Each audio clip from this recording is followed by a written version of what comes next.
안녕하세요. 저는 서울 근교에 살고 있는 애청자입니다. 저는 오늘 제가 겪었던 기가 막힌 이야기를 들려드리고자 용기를 내 사연을 쓰게 되었는데요. 어렵게 용기를 내 사연을 보내니 끝까지 함께 해주시면 감사하겠습니다. 그러면 이야기 시작해 볼게요. 저와 남편은 결혼한 지 8년 차 되는 부부였어요. 저와 남편 사이엔 아이가 없었는데 자연 임신이 되지 않아 병원에 다니게 되었고 병원에 다녀도 임신이 되지 않아 포기를 한 그런 상태였어요. 처음엔 남들 잘만 되는 임신이 되지 않아 좌절도 했고 내가 전생에 무슨 죄를 지어서 이렇게 임신이 안 되나 저 자신을 원망했던 적도 있었어요. 남편도 저도 몸은 건강하다고 하는데 도무지 임신이 되지 않으니 그럴 만도 한 상황이었죠. 그렇게 몇 년을 노력하다 남편이 이렇게 말하더라고요. 여보, 나 너무 힘들다. 이제 포기하자. 포기? 정말 괜찮겠어? 괜찮지 그럼. 난 아기보다 당신이 더 중요해. 난 몸도 몸이지만 당신 보고 있으면 마음이 더 힘들어. 그러니까 이제 그만 포기하자. 병원 같은 거 그만 다녀. 그 주사기도 이제 다 버리고. 알고 있었어요. 저를 위해 남편이 저렇게 말해준다는 것을요. 사실 남자보단 여자가 더 힘든 과정이 분명했고 그런 과정 중에 점점 제가 지쳐가니 그런 저를 위해 남편이 먼저 이야기를 꺼내준 것이었죠. 그런 남편의 뜻을 고맙게 받아들이게 되었고 저흰 그렇게 임신은 포기한 채 살아가게 되었어요.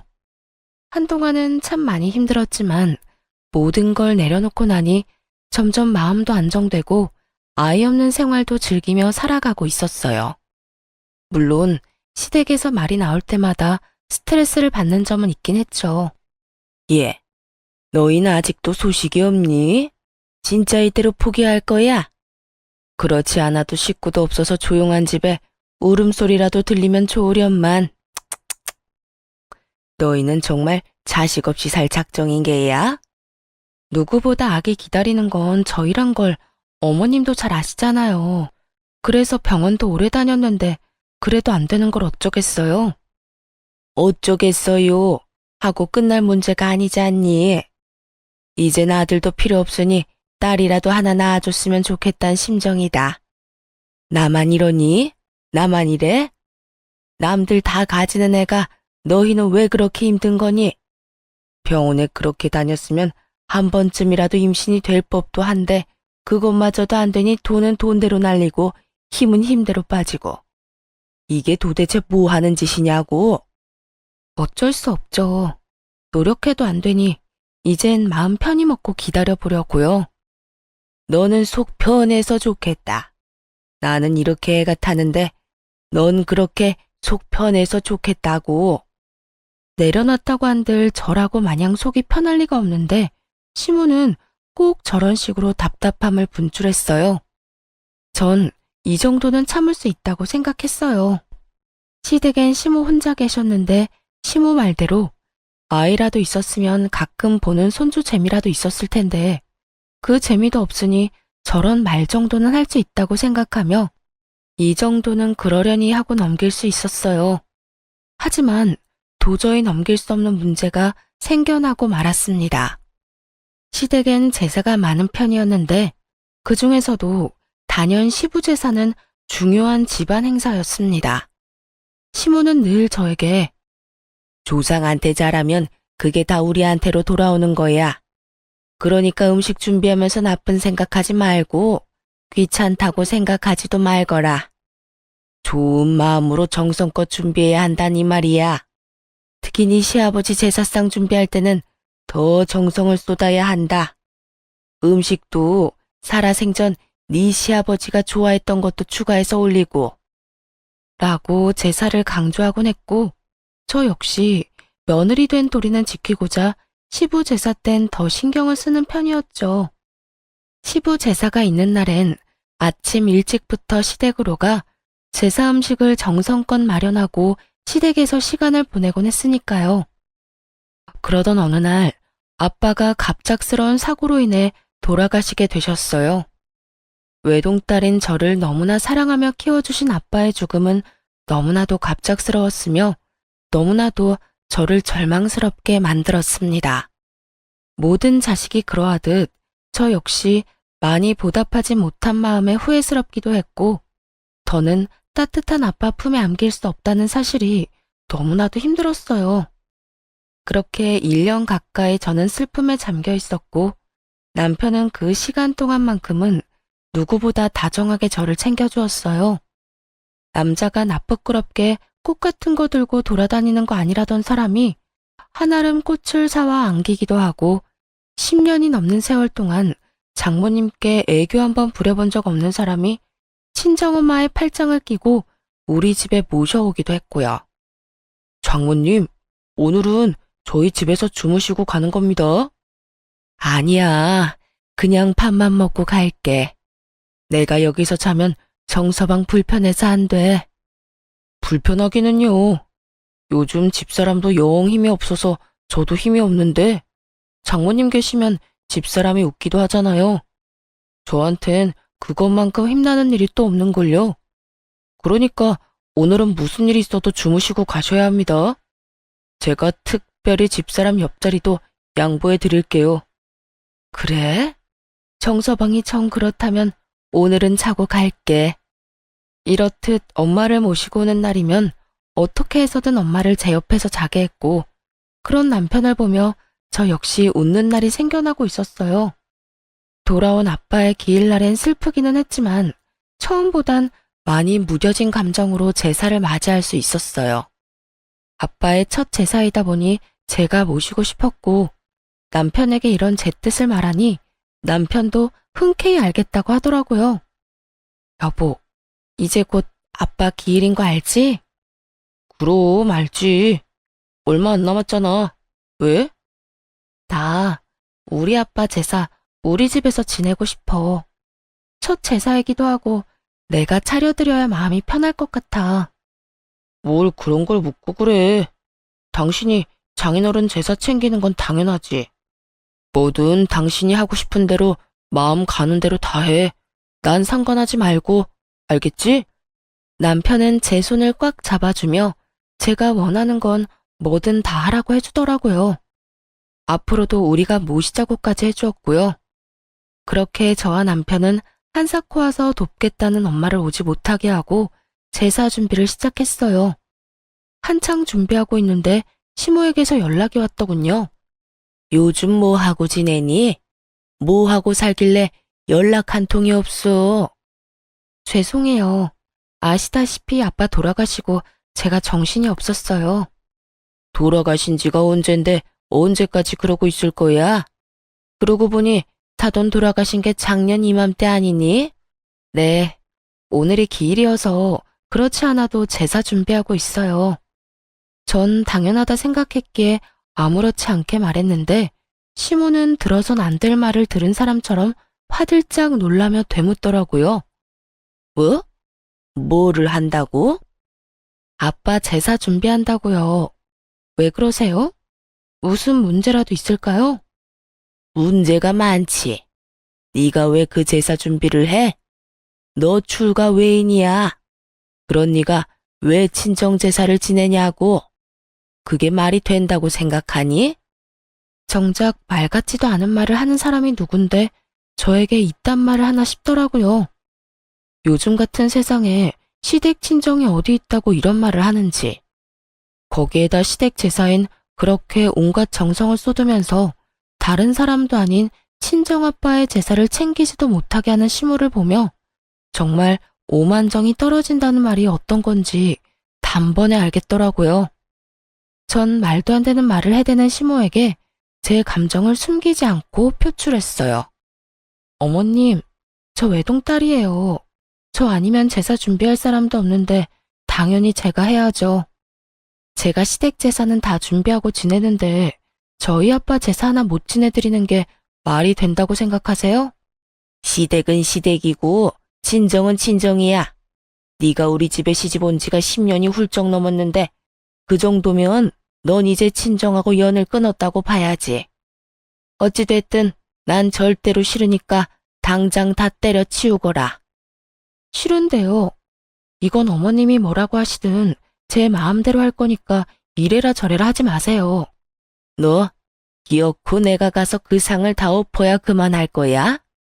시모는 고래고래 고함을 질러댔고 잠자코 옆에서 듣고 있던 남편이 전화기를 가지고 가 한바탕 난리를 부리더라고요. 엄마, 진짜 적당히 좀 해, 적당히. 이 사람이 장인어른 제사상 좀 차리겠다는데 왜 엄마가 하라 말아야? 당연히 이 사람이 해야 하는 일이잖아. 이 사람 아니면 할 사람도 없고. 너 지금 엄마한테 소리쳤니? 어떻게 다른 것도 아니고 네 마누라 편 든다고 엄마한테 소리를 질러? 난 지금 마누라 편 든다고 엄마한테 소리를 지르는 게 아니라 엄마가 잘못된 행동으로 집사람을 괴롭히니까 소리를 지르는 거야. 만약 집사람이 엄마한테 잘못하면 똑같이 할 거고. 그러니까 이런 걸로 트집 잡지 말고 앞으로 그런 말 할 거면 집사람한테 연락도 하지 마세요. 연락도 하지 마? 뭐? 연이라도 끊으란 말이야? 지금 엄마 말이 그렇잖아. 집사람한텐 자식돌이도 하지 말라고 하면서 엄마는 우리한테 자식돌이 하길 바래? 그건 너무 이기적이지 않아? 하여튼 집사람이 장인어른 제사 지내는 거 가지고 이래라 저래라 하지 마. 계속 그러면 우리도 자식돌이 안 해도 된다는 뜻으로 알고 평생 아빠 제사에도 안 갈 거고 엄마가 죽어도 제사상 안 차려드릴 거야. 시모는 화가 많이 난 듯 일방적으로 전화를 끊어버렸고 남편은 전화기를 들고 연신 한숨을 쉬더라고요. 이런 상황이 곤란하기도 피곤하기도 하다는 듯이요. 다시 이런 일로 당신 괴롭히면 참지 말고 할 말 다 해. 내가 다 막아주려고 노력하겠지만 언제 어디서 어떤 말을 듣게 될지 아무도 모르는 일이잖아. 당신도 마냥 참지 말고 할 말은 다 해야 당신이 상처를 덜 받아. 알겠지? 알겠어. 내가 다 막아준다는 말보다 더 든든했고 남편에게 참 고마웠습니다. 그렇게 제사는 무사히 지내게 되었고 엄마는 남편의 손을 붙잡고 덕분에 잘 치를 수 있었다며 고마운 마음을 전했어요. 남편은 그런 엄마의 이부자리까지 펴주며 이런 날은 혼자 주무시면 안 된다고 눕혀드리기까지 했고요. 이런 남편으로 인해 시모에 대한 섭섭함은 사라지고 없었는데 소식을 전해들은 시누이까지 저에게 연락이 와 저를 위로해 주더라고요. 언니, 이야기 들었어요. 많이 서운하고 속상했죠? 언니가 우리 집 제사 지내준 것만 해도 몇 번인데. 처음엔 속상하기도 하고 섭섭하기도 했었는데 오빠가 잘 달래줘서 괜찮아졌어요. 어머님도 앞으로 제사 문제로 아무 말 안 하기로 했고요. 듣는 내가 다 속상하던데 우리 언니는 마음도 좋아. 오빠가 달래준다고 금방 풀리는 거 보면. 어쨌든 나도 엄마한테 한 소리 했으니까 혹시나 마음에 남은 앙금 있으면 풀어요. 괜히 마음에 담아두면 언니만 힘들잖아요. 그냥 다 잊어버려요. 알겠죠? 알겠어요, 아가씨. 걱정해줘서 고마워요. 시누이까지 나서 시모에게 한 소리 했다고 하니 고맙기도 하고 시모가 불쌍하단 생각마저 들 지경이었어요. 그러면서 제 앙금은 시누이가 말했듯 씻은 듯이 날아가기도 했고요. 그렇게 전 다시 활기를 되찾았고 시댁에서도 좋은 소식이 들려오더라고요. 성격도 좋고 평소 저랑 좋게 지내던 시누이의 결혼 소식이었어요. 결혼 상대가 의사라는 말을 들었을 땐 정말 잘된 일이라며 얼마나 기뻐한 줄 모릅니다. 오죽했으면 남편이 자신보다 제가 더 기뻐하는 것 같단 말까지 했으니까요. 저는 정말 기쁜 마음으로 시누이에게 축하 말을 전했고 시누이 역시 기뻐하며 저에게 시집가서 잘 살겠다고 하더군요. 그렇게 집에는 경사가 났다며 다들 기뻐하고 있는 와중 저에겐 불안한 일들이 일어나고 있었어요. 저를 불안에 떨게 만든 장본인은 다름 아닌 시모였는데요. 시누이가 시집 간다는 말이 나온 뒤부터 묘하게 시모가 저에게 잘 대해주는 느낌이었어요. 어느 날은 시댁에 갔는데 밥상이 다 차려져 있더라고요. 어머님, 이게 다 뭐예요? 보면 모르니? 너 먹으라고 내가 다 차렸어. 다 네가 좋아하는 반찬들이니 마음껏 먹고 맛있으면 싸서 가거라.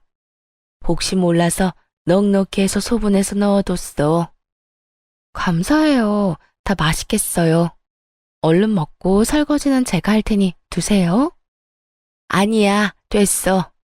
음식 만든 사람이 뒷정리까지 다 해야지. 너는 그런 거 신경 쓰지 말고 맛있게 먹기나 해. 아니에요. 설거지는 하게 해주세요. 제가 마음이 불편해서 그래요. 저는 끝까지 설거지만은 제가 한다고 했지만 시모는 한사코 저를 말리며 직접 설거지를 해버리더라고요. 이런 모습만 해도 불안감이 밀려오는데 시모의 입에선 도저히 상상할 수도 없는 말이 나왔습니다. 그날은 시댁 제사를 얼마 앞두지 않은 어느 날이었어요. 집에서 쉬고 있는데 시모에게서 전화가 오더라고요. 아가, 바쁘니? 아니요, 어머님. 왜요? 무슨 일 있으세요? 저 지금 갈까요? 아, 아니다. 그런 게 아니라 다름이 아니라 이번에 오는 증조부님 제사 말이다. 아, 네. 알고 있어요. 그렇지 않아도 그 전날부터 시간 비워뒀어요. 아니, 그런 뜻이 아니라 혹시 바쁘면 안 와도 된다는 말 하려고 전화했어. 아니, 앞으로 제사 지내는 거 신경 안 써도 돼. 앞으로는 나 혼자 해도 될 것 같구나. 어머님, 갑자기 왜 그러세요? 제사를 그렇게 중요하게 여기시면서. 생각해보니까 요즘에 우리 집처럼 제사 많이 지내는 집도 없고 너도 8년이나 했으면 할 만큼 했다 싶어서 말이야. 이제 나도 나이도 있고 줄일 수 있는 건 다 줄이고 간소하게 혼자 지내려고 해. 그러니까 너는 앞으로 안 와도 된다. 네? 어머님, 진짜 무슨 일 있으신 거 아니죠? 아니라니까 얘가 왜 이래? 이상하잖아요. 지난 8년 동안 단 한 번도 이런 적이 없었는데 그런 이유로 갑자기 아예 제사도 오지 말라고 하는데 제가 걱정되지 않겠어요? 혹시 저한테 뭐 바라는 거 있으세요? 아니면 제가 뭐 잘못했어요? 그런 거 없다니까. 하여튼 이번 제사부터 안 와도 되니 그런 줄 알고 푹 쉬거라. 그렇게 중시하며 8년 내내 비가 오나 눈이 오나 제사 하나만큼은 챙기던 시모가 이런 말까지 하니 불길할 수밖에 없었죠. 도대체 무슨 일인가 하고 생각을 해봤더니 이유는 하나뿐이더라고요. 신우이의 결혼. 시기상으로도 상황상으로도 그 원인은 신우이 결혼밖에 없었고 전 남편을 붙잡고 추궁 아닌 추궁을 하게 되었습니다. 여보, 솔직하게 말해봐. 어머님, 나한테 뭐 바라는 거 있으시지? 어? 우리 엄마가? 갑자기 왜? 글쎄 이상하잖아. 8년 내내 나한테 밥상 받아먹던 분이 요즘 따라 집에 불러서 가보면 밥상이 떡하니 차려져 있기도 하고 요즘엔 나한테 설거지도 안 시키셔. 그것뿐인 줄 알아? 그렇게 제사 노래를 부르던 어머님이 그제는 갑자기 연락이 와서 제사를 오지 말라고 하더라니까. 당신 같으면 이상하지 않겠어? 난 지금 이 상황이 굉장히 이상하거든. 그러니까 솔직하게 말해봐. 아가씨 결혼 때문에 나한테 뭐 바라는 거 있으시지? 왜? 가전이나 가구 사달래? 냉장고? 아니면 세탁기? 아니면 침대? 뭔데? 말해봐. 아니야. 바라긴 뭘 바래. 그런 거 아니니까 신경 쓰지 마. 그냥 이제서야 당신한테 그렇게 해주고 싶으셨겠지. 남편은 한사코 아니라며 손사래를 쳤지만 저는 아닌 게 아니란 걸 알 수 있었어요. 지나치게 화들짝 놀라는 모습과 말을 더듬은 것이 딱 남편이 거짓말할 때 나오는 모습이었거든요. 여보, 그냥 솔직하게 말해봐. 나 화 안 내. 난 당신이 거짓말하고 나한테 숨기는 게 제일 싫어. 그러니까 말해봐, 솔직하게. 전 남편을 끝까지 닥달했고 제 눈치를 살피던 남편이 무거운 입을 열었어요. 그게 사실은 엄마가 혜은이 집이라도 해서 보내주고 싶나 봐. 집? 왜? 상대방 집안에서 집까지 해오라고 한대? 그런 건 아닌데, 의사 집안에 시집 가는데 집이라도 해가야 혜은이 기가 좀 살지 않겠냐고 말이야. 그러면서 하는 말이 장인어른 사망보험금으로 혜은이 집 한 채 해달라고 하더라고. 물론 나는 그 자리에 펄쩍 뛰면서 안 된다고 했어. 혜은이도 그 말 나오자마자 그건 절대 안 되는 일이라고 했고. 당신한테 아무 말도 안 한 건 혹시나 당신이 오해할까봐 그랬어. 우리는 진짜 그럴 생각도 없는데 혹시나 당신이 우리도 그런 생각으로 당신을 대한다고 생각할까봐. 다른 사람도 아닌 신우이가 결혼을 하니 저도 세탁기, 냉장고쯤은 해줄 수 있다고 생각했는데 시모는 제 예상을 훨씬 뛰어넘어 집을 바라고 있더라고요. 그것도 돌아가신 지 얼마 되시지도 않은 아빠의 보험금으로 말이죠. 정말 그 순간 기가 막혀 말이 나오지 않더라고요. 그런 제 눈치를 남편은 또 살피고 있었고요. 여보, 당신은 정말 어머님 생각이랑 다른 거 맞지? 날 몰라? 난 진짜 아니야. 난 엄마가 그 말 꺼내자마자 절대 안 되는 일이라고 했어. 그 돈이 어떤 돈인데 그 돈을 쓸 수가 있겠어? 혹시나 쓸 일이 생긴다면 그건 오로지 장모님을 위해 써야 하는 돈이잖아. 두 번 다시 그런 이야기 꺼내지도 말라고 못 박았어. 혜은이도 그 돈으로 시집 가야 한다면 차라리 안 가는 게 낫다고까지 했고 말이야. 이렇게 말한 남편은 저에게 전혀 신경 쓸 필요 없다고 하더군요. 이럴까봐 이야기하지 않은 거라고 하면서요. 이야기를 들어보니 신우이 역시 친정아빠 보험금을 노리는 것 같지 않았고 오로지 시모 혼자 헛된 꿈에 빠져 난리를 부리는 듯 했어요. 전 남편의 말대로 신우이의 결혼엔 신경 쓰지 않고 지냈고 그렇게 제가 아무런 연락도 없으니 답답한 시모가 직접 이야기를 꺼내고자 연락이 왔더라고요. 이때쯤이면 제 귀에도 많은 이야기가 들어갔을 텐데 제가 아무런 연락도 하지 않고 어떤 말도 없으니 답답한 마음에 먼저 한 연락이었죠. 아가, 잘 지내니? 요즘 왜 연락이 없어? 혹시 어디 아프니? 아프긴요, 괜찮아요. 요즘 이런저런 일로 정신이 좀 없어서 연락도 못 드렸네요. 어머님은 잘 지내시죠? 시모는 저의 잘 지내냐는 말을 기다렸다는 듯이 목소리에 힘을 쭉 빼며 축 처진 목소리로 본심을 드러내기 시작했어요. 그게 난 잘 못 지낸다. 요즘 걱정이 많아. 왜요? 무슨 일 있으세요? 너도 알다시피 우리 혜은이가 직장 생활을 늦게 시작했지 않니? 그래서 모은 돈이 별로 없어. 아니, 거의 없다고 봐야지. 그런데 혜은이가 시집가는 집이 보통 집이니? 의사 집안 아니니? 의사 집안. 왜요? 그 집에서 뭘 과하게 바라기라도 하는가 봐요? 아니, 꼭 그런 건 아닌데. 그런 집안에 시집 보내는데 덜렁 몸만 보낼 수도 없는 노릇이고 그렇다고 우리가 도와줄 형편이 되는 것도 아니고. 그래서 말인데 아가, 네가 좀 도와주면 안 되겠니? 더도 말고 덜도 말고 딱 집 한 채만 네가 해주면 참 좋을 것 같아. 큰 집도 필요 없어. 딱 30평대 아파트면 어떻게 우리 혜은이 기 좀 펴고 살 것 같은데. 어떻게 안 되겠니? 시모는 30평대 아파트가 사고 싶다고 마음만 먹으면 살 수 있다는 듯 별것 아닌 것처럼 말을 하더라고요. 그 모습에 전 더 어이가 없었고 이런 문제일수록 확실히 말해야 했기에 전 돌리지 않고 대답을 해주었어요. 어머님, 30평대 아파트가 한두 푼도 아니고 저 그런 돈 없어요. 그리고 돈이 준비되는 집안이면 집을 준비해서 가는 것도 좋겠지만 그럴 상황이 안 되면 두 사람이 잘 이야기 나눠서 두 사람 힘으로 모아서 집을 마련해야 하지 않겠어요? 혜은이가 가진 게 없는데 뭘 모아서 집을 마련해? 그리고 모은 게 있다고 한들 어떻게 그 집에 신혼집 마련할 돈을 내놓으라고 하냐고. 그 집안이 보통 집안이 아니라고 했잖아. 그냥 집안이 아니라 의사 집안이라고. 그런 집에 시집 가면서 집 한 채 정도는 해야 할 거 아니니?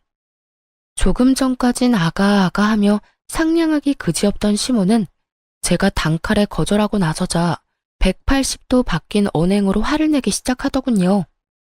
그런 시모의 모습에 저 역시 화가 올라오기 시작했지만 같이 화를 낸다고 한들 남는 것도 없기에 최대한 차분히 시모와 대화하려 애썼어요.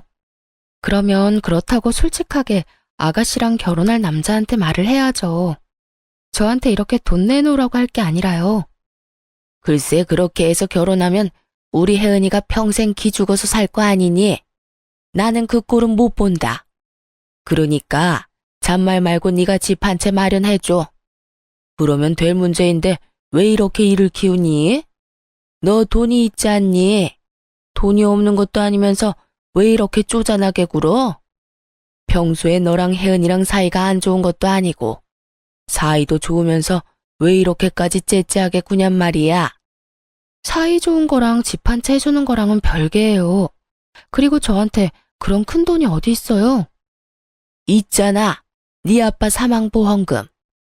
사돈 돌아가시면서 사망보험금 많이 받은 거 나도 다 안다. 내가 네 아빠 제사도 지내게 해줬는데 넌 고작 집 한 채 못 해주니? 결국 시모의 입에서 아빠의 사망보험금 이야기가 나오고야 말았고 더는 화를 참을 필요가 없다고 생각했어요. 다른 것도 아닌 아빠의 목숨값을 자격도 없는 시모가 저리도 당당하게 요구하는 모습을 보며 참을 필요성이 사라졌기 때문이었죠. 저한테 사망보험금이라도 맡겨두셨어요? 그런 것도 아니면서 어쩌면 이렇게 당당하게 요구하세요? 그 돈 다른 것도 아니고 저희 아빠 목숨값이에요. 그 목숨값으로 아가씨 아파트나 사주라고요? 제가 왜 그래야 하는데요? 저는 그러고 싶지 않아요. 저 아가씨 좋아하는 거 맞는데 그래도 아닌 건 아니죠. 저는 절대로 해드릴 생각 없으니까 더는 이런 일로 연락하지 마세요. 너 진짜 이렇게 매정하게 굴 거야? 너 때문에 우리 혜은이 의사 집안에 시집 못 가게 되면 네가 책임질 거야? 집 못 해간다고 못 갈 시집 같으면 가지 말라고 하세요. 그리고 그렇게 해서 시집 못 가게 되면 그건 제 책임이 아니라 집 한 채 바라는 집에 시집 간다고 욕심부린 아가씨 책임이죠. 그러니까 어머님, 애먼데 책임 전가하지 말고 이럴 시간에 아가씨한테 예비 신랑이랑 이야기나 잘 나눠보라고 하세요. 너 지금 시어미 가르치니? 어디서 버르장머리 없게 시어미한테 이래라 저래라 해야? 넌 친정에서 그렇게 배웠니? 그깟 돈으로 유세 부리면서 시어미한테 이따위로 굴라고 네 엄마가 가르쳤어? 그럴 리가 있겠어요? 친정에선 이런 것까진 가르치진 않죠. 아니, 가르칠 필요가 없죠. 이런 듣도 보도 못한 요구를 할 거라고 어느 친정엄마가 생각이나 하겠어요? 뭐야? 어머님, 저희 엄마가 이런 사실 알면 저 당장 이혼하라고 할 거예요. 이 경우 없는 상황을 참고 살라고 할 엄마가 어디 있겠어요? 그러니까 저한테 더는 이런 이상한 요구하지 마세요. 전 집을 마련할 돈도 생각도 전혀 없으니까요. 그러면 저 끊을게요. 그렇게 전화를 끊고 나서도 흥분이 가라앉지 않더라고요. 어떻게 감히 아빠 사망보험금을 욕심낼 수 있는 것인지 이해도 되지 않았고요. 그렇게 한참을 씩씩거리고 있으니 어느새 퇴근을 한 남편이 집으로 들어오더라고요. 뭐야? 당신 무슨 일 있어? 화난 표정인데. 어머님, 결국 나한테까지 전화해서 아빠 사망보험금으로 아가씨 30평대 아파트 사주라고 하더라. 당신한테 이야기 듣고 어느 정도 각오하고 있었는데도 막상 직접 들으니까 너무 화가 나서 화시키고 있었어.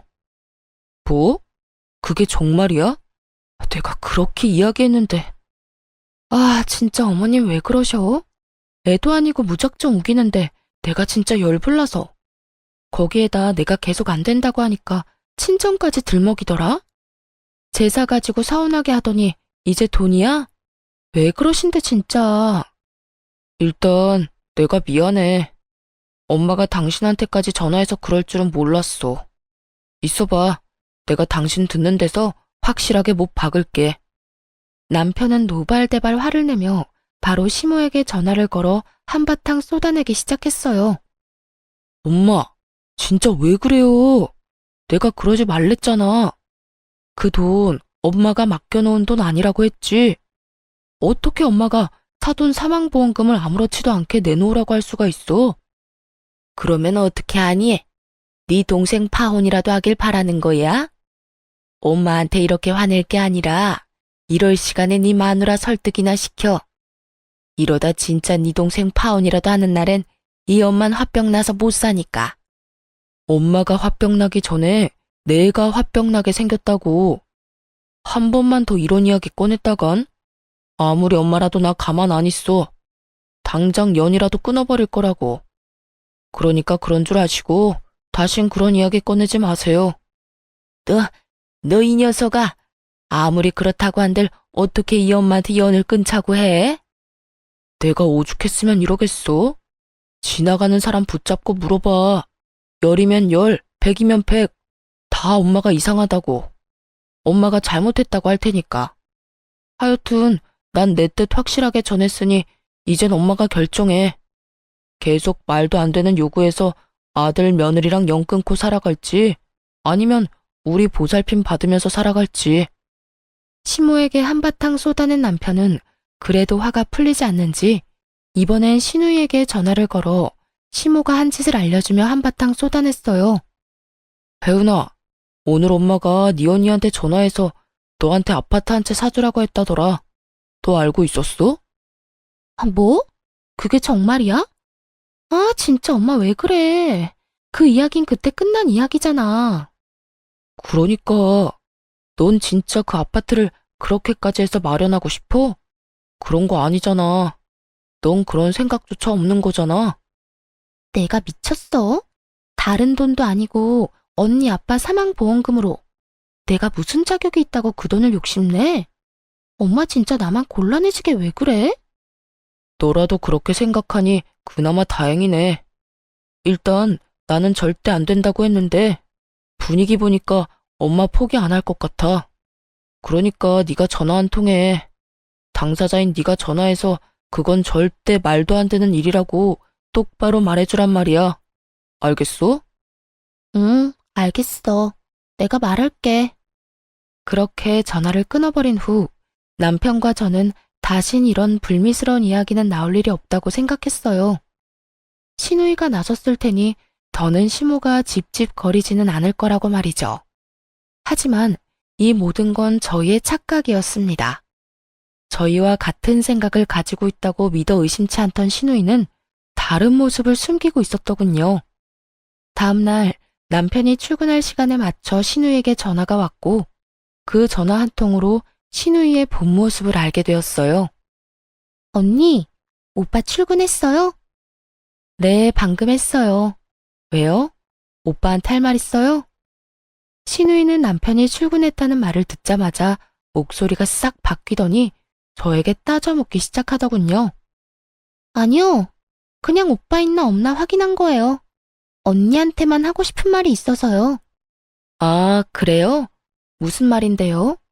오빠 없으니까 편하게 이야기해요. 언니, 진짜 나 섭섭한 거 알아요? 내가 언니한테 어떻게 했는데 언니가 나한테 이럴 수가 있어요.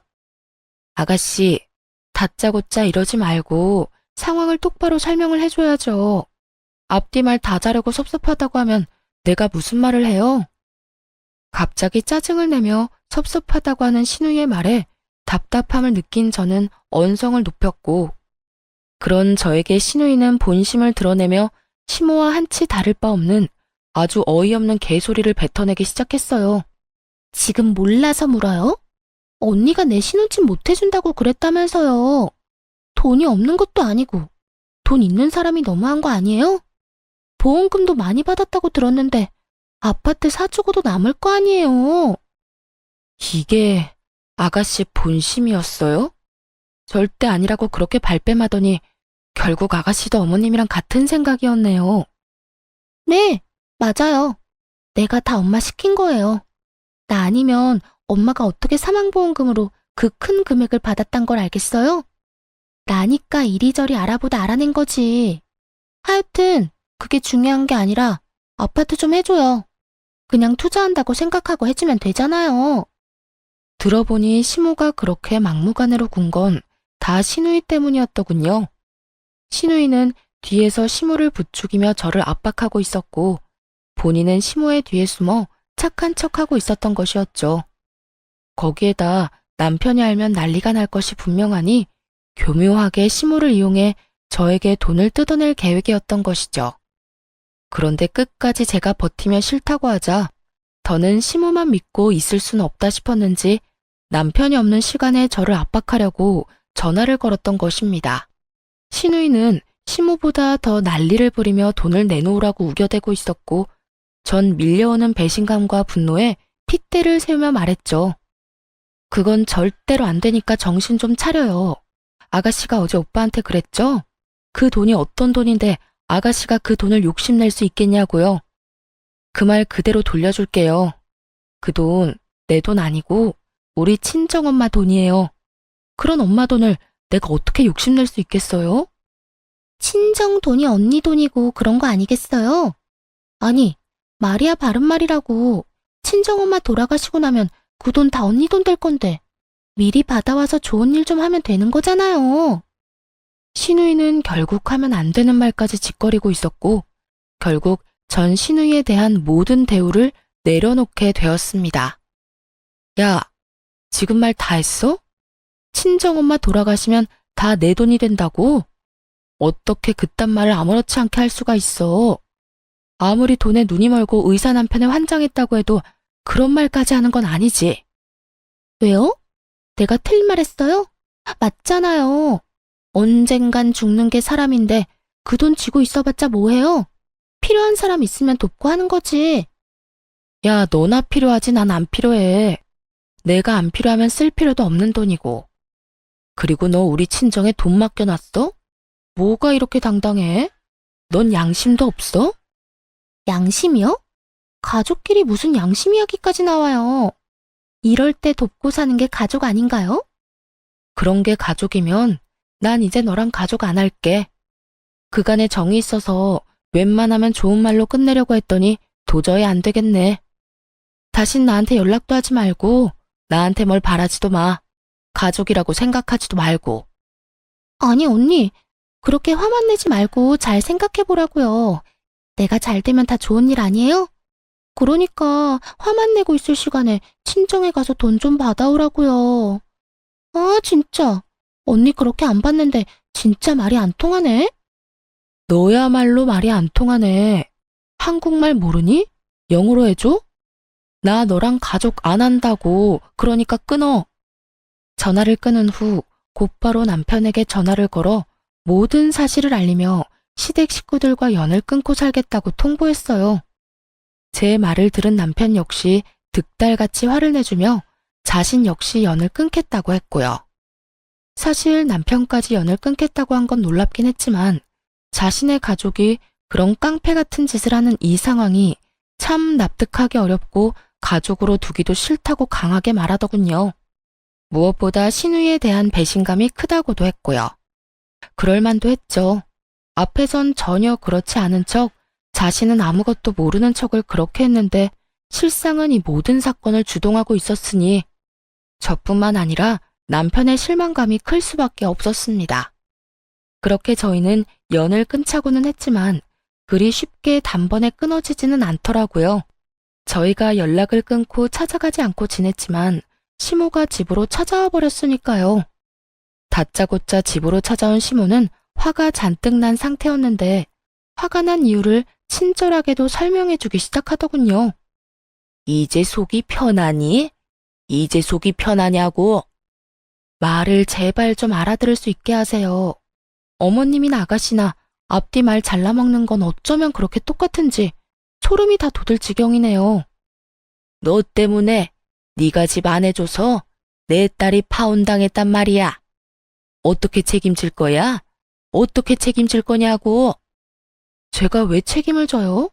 파혼당할 만하니까 파혼당했겠죠. 네가 지금 그게 할 말이야? 무릎 꿇고 빌어도 봐줄까 말까 한데 감히 그따위로 말을 해? 제가 왜 무릎 꿇고 빌어야 해요? 제가 뭘 잘못했는데요? 어머님이랑 연락 끊고 사는 그날 동안 제가 진짜 많이 생각해봤는데 아무리 생각해도 제가 잘못한 건 하나도 없더라고요. 그래서 전 무릎을 꿇을 생각도 없고 어머님이랑 왕래하면서 지낼 생각도 없어요. 그러니까 제발 이 집에서 나가주세요. 뭐라고? 나보고 지금 이 집에서 꺼지란 말이냐? 그까지 돈 좀 있다고 지금 나를 무시하는 게야? 그까지 사망보험금 이젠 나도 싫다. 그 돈 없이 내가 어떻게 해서든 이 결혼시키고야 말 테니까 그때 가서 후회나 하지 마. 네, 후회는 절대 안 할 테니 알아서 다 해보세요. 그리고 제발 이런 일로 찾아오지 마시고요. 시모는 끝까지 저를 노려보다 집으로 돌아갔고 얼마 후에 이상한 소식이 들려오더라고요. 신우이가 결국 결혼하게 되었다는 소식이었죠. 들어보니 시모가 있는 돈 없는 돈 다 끌어모아도 턱없이 모자라 무리한 대출까지 받아 돈을 쥐어주었다고 하더라고요. 그런데 문제는 그 돈을 신우이도 아닌 그 상대방 남자에게 줬다더군요. 전 아무래도 이상해 신우이에게 연락을 걸어 자세히 물었지만 소용없는 짓이었어요. 신우이는 제 말을 들으려 하지도 않았으니까요. 아가씨, 돈 마련했다면서요? 왜요? 내가 잘 될까봐 배 아파서 전화했어요? 걱정되어서 전화했어요. 집 마련할 돈을 왜 그 남자를 줬어요? 그런 건 아가씨가 가지고 있다가 아가씨가 계약금 내고 아가씨가 잔금 치러야죠. 그러지 말고 지금이라도 그 돈 받아와요. 아무리 결혼할 사이라고 해도 그렇게 돈을 주고받는 거 아니에요. 아직 결혼한 사이도 아니잖아요. 진짜 별 참견을 다 하네. 이보세요, 언니. 이제 와서 친한 척 좋은 사람인 척 하면서 다시 들러붙고 싶은가 본데 이미 늦었다고요. 돈은 엄마가 다 마련해줬고 우리 똑똑한 예비신랑이 알아서 다 한다고 했으니까 언니는 괜한 걱정하는 척 하지 말고 연락하지 마세요. 5천만 원짜리 약혼 반지도 해준 사람이라고요. 결혼 반지는 따로 해준다고 했고요. 그러니까 떠난 버스에 손 흔들지 말고 언니랑 오빠는 행복하게 사세요. 살면서 힘든 일 있어도 절대 연락하지 말고요. 나 아가씨한테 뭐 바라는 것도 없고 진짜 걱정되어서 하는 말이니까 돈은 꼭 돌려받아요. 꼭 돌려받으라고요. 내가 알아서 한다니까. 나 바쁘니까 끊어요. 이렇듯 신우이는 제 말을 들으려 하지도 않고 있었고 저는 설마 하는 마음으로 그냥 내버려 두기로 했어요. 저는 할 만큼 했고 저렇게 믿어 의심치 않는데 더 나서는 것도 아니라 생각했으니까요. 거기에다 이렇게 하나둘 신경 쓰다간 정말 연을 끊을 수 없을 거라 생각하기도 했고요. 그 뒤로 저는 2번 다시 그쪽으로 신경 쓰지 않고 살았고 남편 역시 마찬가지였어요. 그렇게 한 달쯤 지났을까요? 다시 시댁에서 소식이 들려오더라고요. 그건 바로 신우이의 소식이었는데 결국 결혼이 파토 났다는 소식이었어요. 알고 보니 신우이의 예비신랑은 의사를 사칭하는 사기꾼이었다고 하더군요. 앞서 말했듯이 시모는 사기꾼인 남자를 어떻게 해서든 붙잡아 보려 있는 돈 없는 돈 대출까지 끌어다 돈을 갖다 주었고 사기꾼은 그 돈을 가지고 한동안은 신우이와 결혼 준비를 하는 척하다 하루아침에 사라져버렸다고 하더군요. 신우이가 그렇게 자랑하던 반지 역시 큐빅 반지였고 그 모든 것이 사기였던 것이었죠. 시모는 대출이자를 감당하지 못해 집을 팔았고 신우이도 반쯤 정신이 나가버려 시모가 새로 얻은 단칸방에서 술에 미쳐 살고 있다고 하더군요. 이 모든 소식을 작은 아버님께 들은 남편이 씁쓸한 표정을 지으며 이렇게 말하더군요. 어쩌겠어. 다 자기 무덤 자기가 판 거지. 그러게 그 돈을 왜 사기꾼한테 다 줘버려?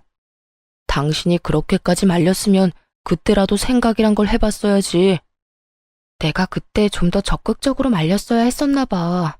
아니, 신고라도 할 걸. 아니다. 사람이라도 붙여볼 걸 그랬어. 됐어. 자책하지 마. 당신은 할 만큼 했어. 그러니까 그런 생각으로 당신 괴롭히지 마. 그래도 어쩔 수 없이 마음이 안 좋네. 나도 속은 쓰리지만 어쩌겠어. 너무 애지중지 키워서 세상 무서운 줄 몰랐는데 이참에 배우는 게 있겠지. 혜은이도 다 큰 성인이고 어른인데 어른답게 잘 이겨낼 거라 생각해. 그러니까 당신도 마음 쓰지 마. 남편이 이렇게 말을 해줘도 한동안은 마음이 편치만은 않았어요. 하지만 저는 최선을 다해 말렸고 그런 저를 무시했던 건 신우이였으니 저는 남편의 말대로 할 만큼 했다고 생각하기로 했습니다. 그 뒤로 거짓골을 한 시모가 집으로 한번 찾아왔는데요. 쫄딱 망한 자신을 구제해달라며 이 집에서 살고 싶다, 뭐 이런 부탁을 하려고 왔더라고요. 그런데 남편이 곧바로 집을 내놓고 저흰 다른 동네로 이사를 갔어요. 시모가 먼저 우리를 찾을 경우의 수를 다 끊어버린 거죠. 한번 한다고 하면 하는 남편이기에 남편은 확실히 저와 시모의 연을 끊어주었고 덕분에 전 좀 더 편한 마음으로 살고 있어요. 그리고 저에게 좋은 소식이 있어요. 그건 바로 임신 소식인데요. 처음 남편에게 이 사실을 알렸을 때 글쎄 남편이 울더라고요. 여보, 나 임신했어. 나 진짜 임신했다고. 그게 정말이야? 진짜야? 이거 꿈 아니지? 그래, 정말 임신이야. 며칠 전에 테스트기 했는데 2줄이길래 오늘 병원 다녀왔더니 임신 맞대. 5주차 들어섰대. 진짜 꿈 아니야? 진짜 임신이야? 여보, 고마워. 여보 진짜 고생했다. 진짜 우리 고생했다. 울긴 왜 울어. 기분 좋은 날에. 우리 앞으로 진짜 잘 살자. 진짜 열심히 살자. 그래, 진짜 고맙다 고마워. 내가 앞으로 더 잘할게. 이렇듯 저희는 더 애틋하게 지내고 있어요. 늦은 나이 한 임신이라 뭐든 조심스럽고 때론 두려운 마음도 들지만 오래 기다리고 간절히 바랬던 만큼 그 누구보다 열심히 노력해서 아이와 남편과 함께 잘 살아보려고요. 남편은 오랫동안 바래왔던 승진도 하게 되어 요즘 입꼬리가 내려올 새가 없이 웃고 다니곤 하는데요. 그야말로 겹경사가 생겨 요즘 저희 집엔 행복이 가득 차 있는 상태예요. 이런 행복함을 느낄 때마다 어쩔 수 없이 시모와 시누이가 생각나곤 하는데요. 다시 왕래하고 싶다거나 연락하고 싶어서 생각나는 건 아니고 남편이 걱정되어서 생각이 나는 것 같아요. 엄연히 따지자면 저는 피 한 방울 섞이지 않은 남이지만 남편은 그렇지 않으니까요. 그래서 전 가끔 남편에게 시댁 식구들과 왕래하고 지내고 싶다면 알아서 하라는 말을 하곤 했는데요. 남편은 그때마다 이렇게 말하더라고요. 싫어. 나도 당신만큼 우리 식구들한테 정 떨어졌고 실망도 많이 했어. 그만큼 배신감도 크고 말이야. 혹시나 살면서 이 감정도 무뎌지고 다시 보고 싶어지는 날이 오면 그땐 당신한테 말할게. 우리 가족들 얼굴만 보고 와도 되겠냐고 말이야. 그러니 그때 알겠다고만 해줘. 난 그거면 돼. 그래서 저도 이런 남편의 뜻에 따라주려고 합니다. 이제 떠나간 시댁을 걱정하지 말고 저희의 품에 찾아올 새로운 가족의 행복을 위해 살아가 보려고요. 그리고 그 많은 일들에도 제 옆을 지켜준 남편을 이젠 제가 지켜주려고 해요. 다들 응원해 주실 거죠? 저의 긴 사연도 끝이 났어요. 지금까지 저와 함께 해주셔서 감사합니다. 행복하세요.